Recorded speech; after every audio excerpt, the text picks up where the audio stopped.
For 17-year-old Emma, her late grandfather's old rusty ambulance wasn't just a piece of metal taking up space in the driveway. It was the last piece of him she had left. But to her stepfather, Bill, it was nothing more than quick cash. When Bill finally called the scrap buyers to tow it away, Emma threw herself in front of the vehicle, desperate to save her grandfather's memory. Her mother, Nicole, stood by, completely blinded by Bill's influence, coldly telling Emma it was time to grow up and let go of the past. They thought they were just selling a worthless piece of junk. They had no idea that the moment Emma reached inside the dusty cabin to say one last, tearful goodbye, her hand would brush against something hidden in the dark. A secret her grandfather had desperately tried to protect before his light faded forever. A secret that would shatter Bill's greed, expose the truth about their family, and change Emma's life in a way no one in that driveway ever saw coming. The tow truck rumbled up the cracked driveway just after 7 in the morning, its hazard lights blinking against the gray Ohio sky. Emma heard the engine before she saw it, and her stomach dropped like a stone. She was out the front door in her socks before the driver had even parked. "You can't take it," she said, breathless, planting herself between the winch and the ambulance's rusted front bumper.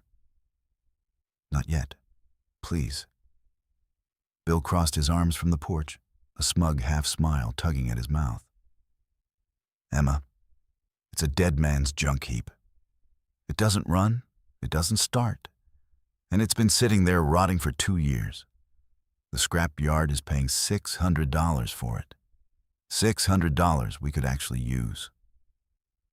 "It's not junk," Emma shot back, her voice cracking. "It's Grandpa's. He drove that thing for 30 years. He saved lives in it. And now it's saving us $600, Bill said, already turning back toward the house like the conversation was over. Nicole stepped out behind him, arms wrapped around herself against the morning chill. She wouldn't meet her daughter's eyes. "Emma, honey, it's time. You've held on to this for 2 years. Dad's gone. Holding onto a rusted-out truck isn't going to bring him back. You don't get it," Emma whispered. "None of you get it." The tow truck driver, a heavy-set man named Ray with kind, tired eyes, climbed down from his cab and looked between the three of them, sensing the tension thick enough to cut. He'd hauled away 1,000 vehicles in his career, but something about the desperate girl standing in front of the ambulance made him pause. "Ma'am," Ray said gently to Emma, "I gotta get this hooked up. Boss is expecting it at the yard by noon." Emma's eyes filled with tears, but she didn't move. Can I have 5 minutes to get my grandfather's things out of it? There might still be stuff of his inside." Ray glanced at Bill, who rolled his eyes and waved a hand, as if to say, "Whatever, just hurry it up." Emma climbed into the driver's seat first, running her fingers over the cracked leather steering wheel her grandfather had gripped for 3 decades of emergency calls. The whole cabin smelled like old vinyl, dust, and faintly, impossibly, like the peppermints he used to keep in the cup holder. She reached under the driver's seat, half out of instinct, half out of desperation to find something to hold on to. Her fingers brushed against cold metal tucked far in the back, wedged behind the seat frame where no one would think to look. A small, locked metal box. Emma's breath caught. She pulled it free, heart hammering, and quickly tucked it under her jacket before anyone could see. "Emma, let's go. We don't have all day," Bill barked from the porch. She climbed out slowly, eyes red, doing her best impression of a girl who'd found nothing but grief. But underneath her jacket, that little box felt heavier than anything she'd carried in years. "Please," she said one more time, turning to Ray. "Just give me until tomorrow morning." One more night with it. I'll say goodbye properly, I promise. I just need time. Ray looked at Bill, who was already scowling, and then back at the girl with tears streaming down her face. Something about her reminded him of his own daughter. "All right," Ray said finally. "I'll come back tomorrow at 8. But that's it, kid. No more extensions after that." Bill threw up his hands in frustration, but Nicole touched his arm. "Let her have her last night," she murmured. "Let the girl cry in that old junk heap one more time. It'll be gone tomorrow either way." Emma didn't wait to hear the rest. She turned and walked straight to her room, locking the door behind her, the metal box clutched tightly against her chest, like it was the only solid thing left in her entire world. To understand why that ambulance meant more to Emma than anyone in that house could possibly imagine, you have to understand who her grandfather really was. His name was Walter. And for 31 years, he'd been a paramedic, driving that very ambulance through snowstorms, floods, and the worst nights of strangers' lives.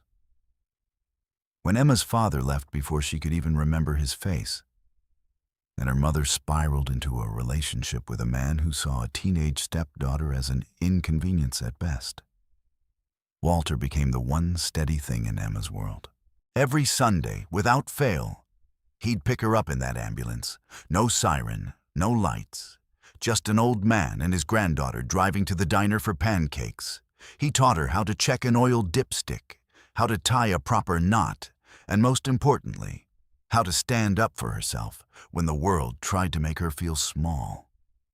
"You come from tough stock, kid," he used to tell her, tapping the ambulance's dashboard like it was a living thing.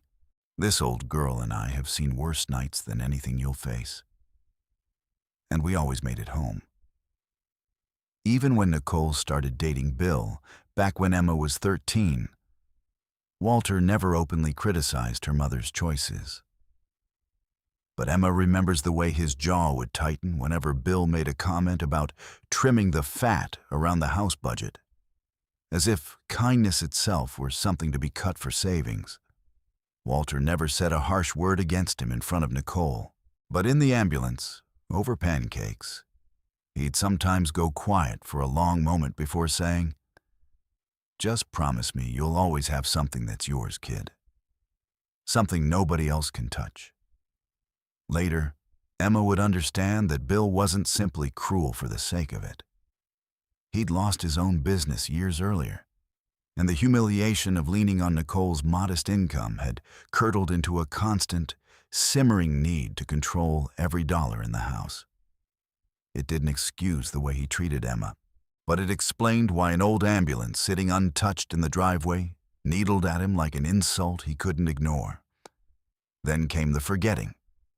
First, it was small things: misplaced keys, a forgotten name, a story told twice in the same afternoon. Then it became something no one could pretend was normal anymore. Early onset Alzheimer's, the doctor said. And Emma remembers exactly where she was standing when she heard those words, because it felt like the floor had opened beneath her. But even as Walter's mind began slipping away from him, there was one thing he never forgot to say. He'd grip Emma's hands with a fierce, trembling urgency and tell her, "No matter what happens to my head, kid, your future is taken care of. It's in the ambulance. Don't ever let anyone take that ambulance." At the time, Emma thought it was just an old, frightened man's way of comforting himself. A confused sentiment from someone losing his grip on reality. She never imagined he meant it literally. Walter passed away 18 months ago, quietly, in a hospital bed, with Emma holding his hand.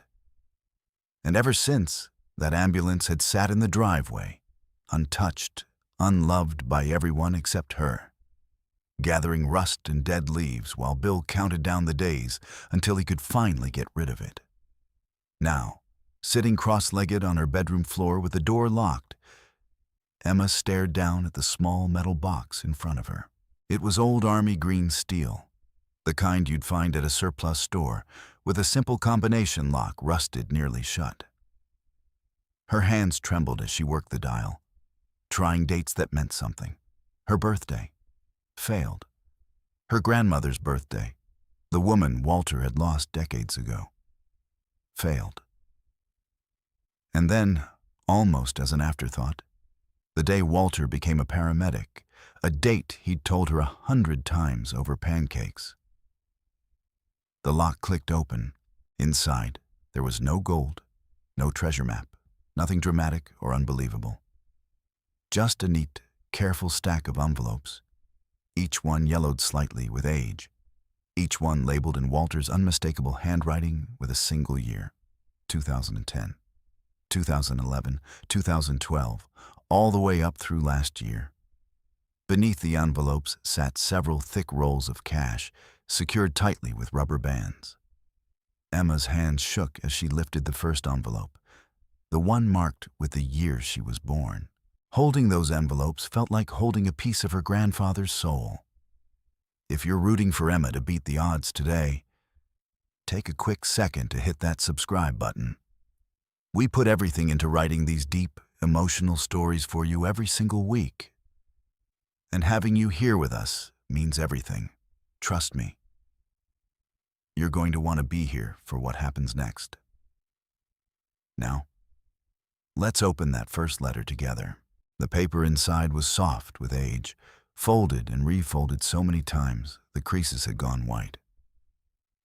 Emma unfolded it carefully, as if it might fall apart in her hands, and began to read her grandfather's words in the quiet of her locked bedroom.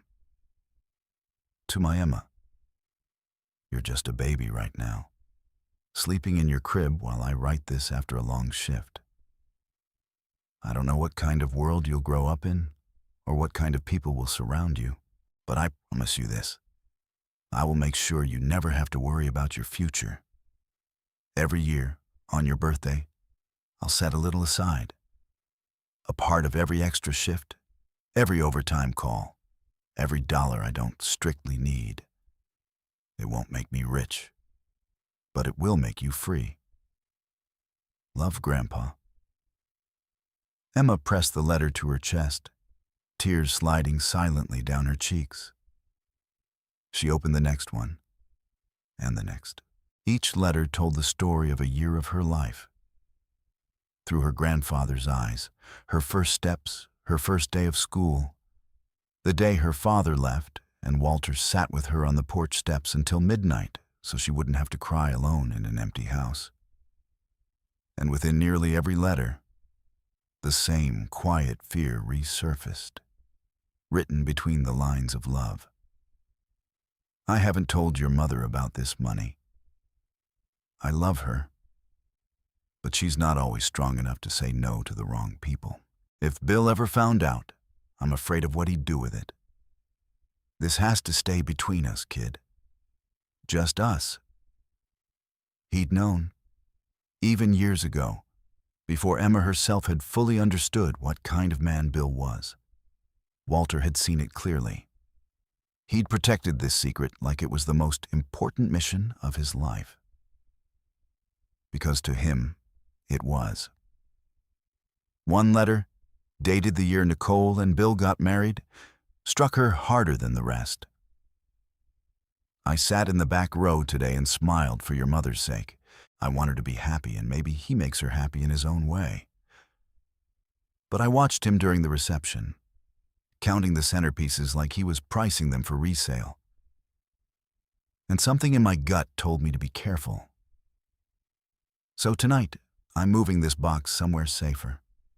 Somewhere only you and this old ambulance will ever know. Another letter, shorter, scrawled in a hurry. Rough shift today. Pulled a family out of a car on Route 9. All of them made it, thank God. Made me think about how fast everything can change. Added a little extra to this year's envelope. Never know when the world's gonna test you, kid. So I'd rather you be ready. Reading them one after another felt like walking through 30 years of her grandfather's life in fast motion.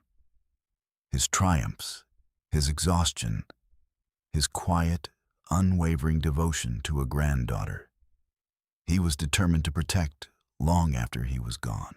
By the time Emma reached the final envelope, dawn was creeping faintly at the edges of her curtains.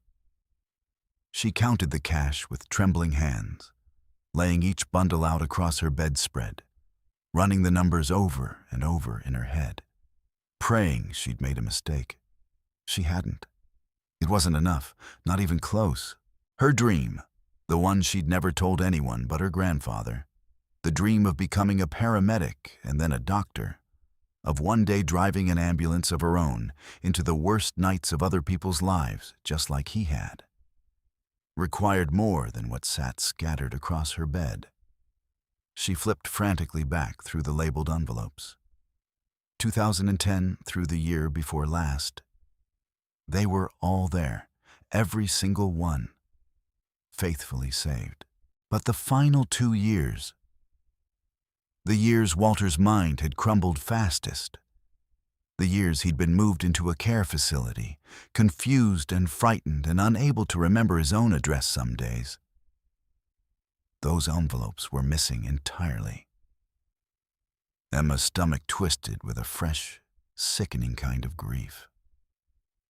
Somewhere in those final months, as the disease stole pieces of her grandfather one by one, he had lost track of the very last chapter of his promise. The money from those 2 years, likely the largest sums, given his final promotions and pension payouts, was nowhere to be found. And outside her window, the ambulance sat waiting in the gray morning light, hours away from being crushed into scrap metal forever. The dream Walter had spent 30 years quietly building for her was still not enough. And time had almost completely run out. Emma didn't sleep. She sat on her bedroom floor until nearly 2 in the morning, rereading every letter for the 10th time, searching for anything, any clue, any hint her grandfather might have left about where the rest of the money could be. It was in the second-to-last letter, one she'd skimmed too quickly the first time, that she found it. A single line, tucked casually between a story about her 5th birthday party and a joke about his bad knees. "You know, kid, this old girl has never once let me down. The engine under her hood has carried me through more storms than I can count. And what's tucked beneath her has never let me down either." At the time, Emma had assumed he was simply talking about the ambulance itself. A sentimental old man rambling about his favorite machine. But now, reading it again in the dead of night, the words hit her differently. What's tucked beneath her? Not inside the cabin, not under the seat, beneath her. Emma grabbed a flashlight and her grandfather's old toolbox from the garage, pulled on her boots, and slipped out the back door into a light, cold rain that had begun to fall sometime after midnight. The driveway was slick and dark, illuminated only by the weak yellow glow of a street lamp down the block. She crouched beside the ambulance, flashlight clenched between her teeth, and dropped down onto her back, sliding herself beneath the frame the way she'd watched her grandfather do 100 times when she was small. Back when he still let her help him with oil changes, the undercarriage was a mess of rust, dried mud, and cobwebs. Rain dripped steadily through the gaps in the driveway gravel onto her face as she ran her fingers slowly along every seam of metal she could reach, searching for anything that felt out of place. Twice, she thought she'd found something, only to realize it was nothing more than a rusted bracket or a stubborn clump of dried mud. Her fingers were going numb. Her shoulders ached from being pressed against the wet gravel. And for one terrible moment, she almost gave up entirely. Almost convinced herself she was chasing the confused ramblings of a dying man, rather than an actual plan. But then she remembered his voice, steady even in his final weeks, telling her, "This old girl has never once let me down." And she kept going. Near the rear axle, close to the fuel tank, her fingers caught on something that didn't belong. A section of metal plating that felt too smooth, too deliberately flat compared to the rusted chaos surrounding it. She wedged a screwdriver into the seam and pried, her arms shaking with cold and effort, rain soaking through her jacket completely now. With a groan of old, stubborn metal, the panel gave way. Behind it sat a second container, much larger than the first, sealed carefully in heavy plastic to protect it from moisture. Proof that even in his most confused final months, some flicker of Walter had remembered to protect this one last secret with everything he had left. Emma dragged it out from beneath the ambulance, soaked to the bone, hands numb from cold and adrenaline, and hauled it into the garage where she could finally see what she'd found. Inside were the 2 missing years. Bundles of cash, carefully wrapped, exactly as faithfully saved as all the years before. And tucked on top, in handwriting far shakier than his earlier letters, clearly written during a rare moment of clarity near the very end of his life, was one final letter. Emma, if you're reading this, it means I forgot to tell you where to look before I forgot everything else. I'm scared, kid.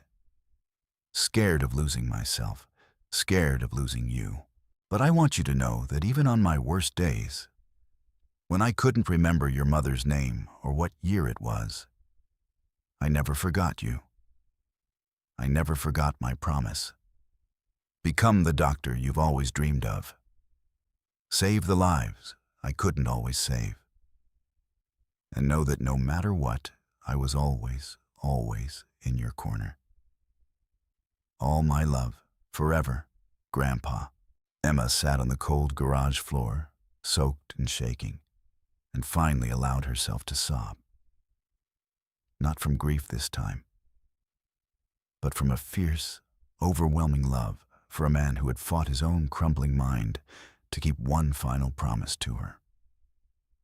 The sun was beginning to rise, and for the first time in 18 months, Emma felt something other than loss. She felt ready.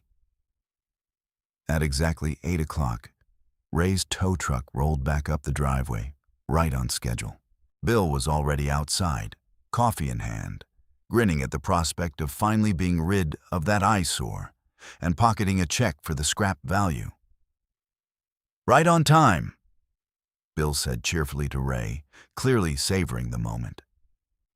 Let's get this over with. The front door opened behind him, and Bill turned, expecting to see a tearful, defeated teenager. Instead, Emma walked out fully dressed, hair still damp from a shower, carrying a thick manila envelope in one hand and a folded stack of paperwork in the other. Her eyes were red from exhaustion, but there was nothing broken about the way she carried herself. "You're not taking the ambulance, Bill," she said calmly. Bill let out a short laugh. "Excuse me?" "I found Grandpa's registration and title paperwork," Emma said, holding up the folded documents. "It was never yours to sell. It was left to me. And I have the money to cover whatever debt you claimed the ambulance was supposedly worth. Plus more."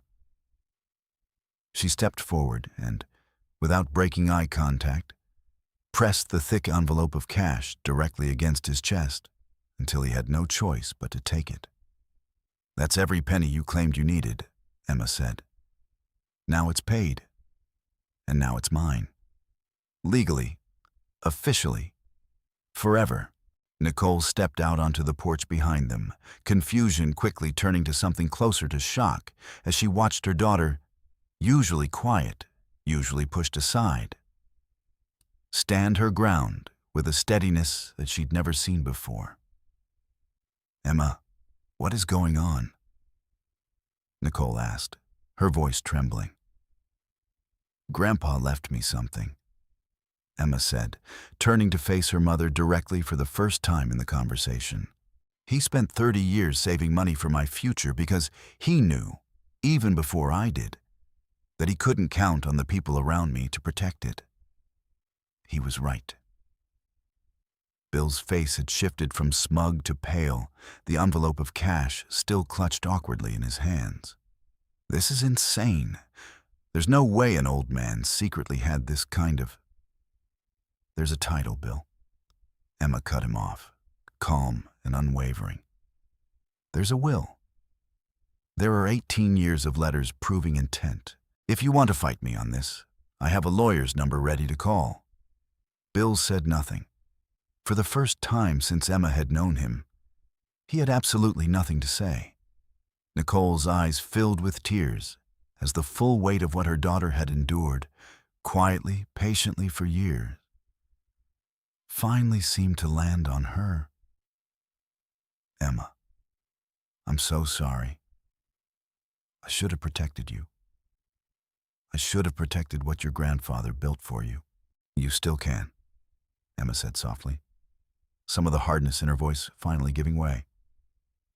Starting now. Ray, still standing beside his tow truck, cleared his throat awkwardly. So, I'm guessing I should head out empty-handed? Emma managed a small, tired smile. Yeah. Thank you, Ray, for everything. 1 year later, the ambulance no longer sat rusting in a driveway, restored, repainted, and running smoothly. It was parked proudly outside a university medical campus, where a first-year pre-med student named Emma walked past it every single morning on her way to class. Sometimes she'd stop, rest her hand against the hood, and look up at the sky. "We made it, Grandpa," she'd whisper. "Just like you said we would." Everyone in that driveway thought they were watching a stubborn teenager cling to a worthless piece of junk. They had no idea they were watching the final chapter of a promise 30 years in the making. A promise that not even a fading mind could break. If this story moved you even a little, let us know in the comments where in the world you're watching from tonight. We love seeing just how far these stories travel, and we'll see you in the next one.